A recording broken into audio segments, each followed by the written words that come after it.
Ինչպես տեսնում եք, իշխանությունը բացահայտ ռեպրեսիաների է դիմում։ Ձեր կարծիքով ճարահատյալ է դա անում եւ արդյոք Փաշինյանին այդ եղանակով կհաջողվի 2026 թվականին նորից ստանալ ժողովրդի քվեն։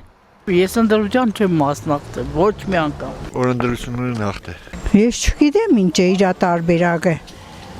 Կարող է ինքը չընդրվի։ Ես որ չեմ ընդրի, ոչ է ընդրության կերտը։ Բոլոր տեսակի կայացրեր ղեկավարները միշտ օգտագործել են ռեպրեսիան։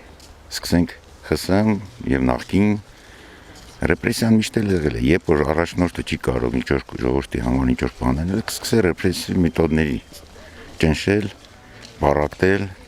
ժողովրդի մեջ քաոս շահել։ Դրանով բարակտի որ տիրես, հաղթես։ Այդ է հոգեբանությունը։ Ну, вообще, եթե վերցնես քաղաքական ուղով, ռեպրեսիաները,